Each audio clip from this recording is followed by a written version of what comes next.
അന്താരാഷ്ട്ര തലത്തിൽ നിന്ന് മറ്റൊരു പ്രധാനപ്പെട്ടൊരു വാർത്തയാണ് പുറത്തുവരുന്നത്. ലോകത്തെ ഞെട്ടിച്ച മ്യാൻമറിലെ ഭൂകമ്പം സംബന്ധിച്ചുള്ള വാർത്തയിലേക്കാണ്. ഭൂകമ്പം തകർത്ത മ്യാൻമറിലും തായ്ലൻഡിലും രക്ഷാപ്രവർത്തനം പുരോഗമിക്കുകയാണ്. ഇരു രാജ്യങ്ങളിലുമായി 150-ലേറെ മരണം സ്ഥിരീകരിച്ചു. ഭാരതം, അമേരിക്ക ഉൾപ്പെടെയുള്ള രാജ്യങ്ങൾ മ്യാൻമാറിന് സഹായവുമായി രംഗത്തെത്തി. 15 ടൺ അവശ്യവസ്തുക്കളുമായി ഇന്ത്യൻ വ്യോമസേനയുടെ വിമാനം മ്യാൻമറിലേക്ക് തിരിച്ചു.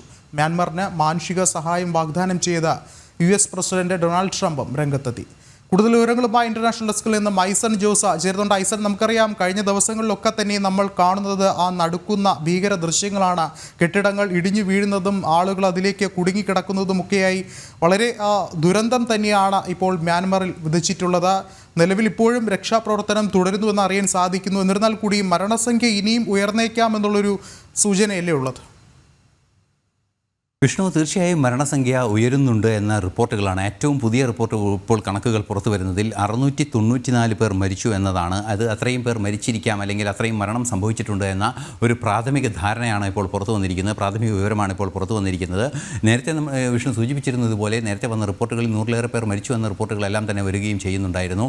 എങ്കിലും ഇപ്പോൾ നമുക്കറിയാവുന്നതാണ്, തുടർച്ചയായ ഈ മണ്ണുമാറ്റലും അതുപോലെ തന്നെ രക്ഷാപ്രവർത്തനങ്ങളും നടക്കുമ്പോൾ 694 പേരുടെ മരണം സംഭവിച്ചിരിക്കാം, അല്ലെങ്കിൽ അത്രയും പേരുടെ മൃതദേഹങ്ങൾ കണ്ടെടുക്കാനുള്ള സാധ്യത നിലവിലെ കണക്കുകൾ വെച്ചുണ്ട് എന്നാണ് മനസ്സിലാക്കാൻ സാധിക്കുന്നത്. 7.7 തീവ്രതയുള്ള അതിശക്തമായൊരു ഭൂകമ്പമാണ് ഉണ്ടായത്. അതുതന്നെയാണ് ഏറെ ഗൗരവമേറിയൊരു വിഷയമായി നമുക്ക് മനസ്സിലാക്കാൻ സാധിക്കുന്നത്. 7.8 വരെയുള്ള ആ തീവ്രതയുള്ള ഭൂകമ്പങ്ങളിൽ മരങ്ങൾ പോലും പിഴുതെറിയപ്പെടുന്ന അത്രയും ശക്തമായ ഭൂകമ്പമായിരിക്കും ഉണ്ടാവുക. അതുകൊണ്ട് തന്നെ കെട്ടിടങ്ങൾ പൂർണ്ണമായും തകർന്നടിഞ്ഞു വീഴുന്ന ഒരു സാഹചര്യം ഉണ്ടായിരുന്നു. വൻതോതിൽ കെട്ടിടങ്ങൾ തകർന്നു വീണിരുന്നു. അതുപോലെ തന്നെ മറ്റിടങ്ങൾ റോഡുകളിലെ ആ ഗതാഗത സംവിധാനങ്ങൾ തകർന്നു പോകുന്നതും അതുപോലെ വൈദ്യുതി സംവിധാനങ്ങളെല്ലാം തകർന്നു പോകുന്നതും ഈ രക്ഷാപ്രവർത്തനത്തെ പ്രതികൂലമായി ബാധിക്കുന്ന ഒരു വിഷയമാണ്. ഭൂകമ്പങ്ങൾ ഉണ്ടായിക്കഴിഞ്ഞാൽ അത്തരത്തിൽ റോഡുകൾ തകർന്നു പോകുമ്പോൾ അവിടേക്ക് രക്ഷാപ്രവർത്തകർക്ക് എത്തിച്ചേരാനുള്ളൊരു സാധ്യത കുറയുന്നു. അതുപോലെ തന്നെ അത്യാധുനിക സംവിധാനങ്ങളും ആധുനിക യന്ത്രങ്ങളെല്ലാം ഉപയോഗിച്ച് പെട്ടെന്നുള്ള റെസ്ക്യൂ ഓപ്പറേഷൻ സാധ്യമാക്കുന്നതിനെ അവയെല്ലാം എത്തിക്കുന്നതിലും ചില ബുദ്ധിമുട്ടുകൾ ഉണ്ടാകുന്നു എന്ന് തന്നെയാണ് മനസ്സിലാക്കാൻ സാധിക്കുന്നത്.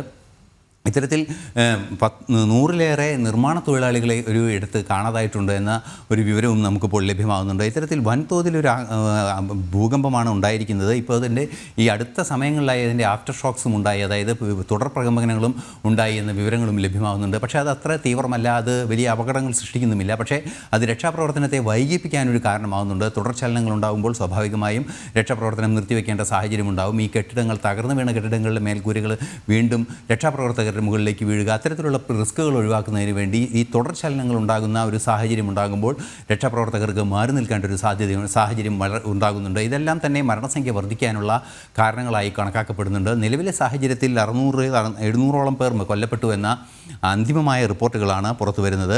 ഇത് ഈ 700ഓളം പേരുടെ മരണം ഇതുവരെ സ്ഥിരീകരിച്ചിട്ടില്ല എങ്കിൽ കൂടി അത്രയും കണക്കാക്കപ്പെടുന്നു. അത്രയും പേരെ കാണാതായിട്ടുണ്ട്. ഇത്രയും സുദീർഘമായ ഇടവേളയിൽ ഇത്രയും മണ്ണിനടിയിൽ പുതഞ്ഞു കിടക്കുന്ന ഒരു സാഹചര്യമുണ്ടെങ്കിൽ തീർച്ചയായും അവരുടെ മരണം സംഭവിക്കാനുള്ള സാധ്യതയാണ് വളരെ കൂടുതലും. 90-95% പേരും മരിച്ചിരിക്കാനുള്ള സാധ്യത, കുടുങ്ങിക്കിടക്കുന്നവർ മരിച്ചിരിക്കാനുള്ള ഒരു സാധ്യത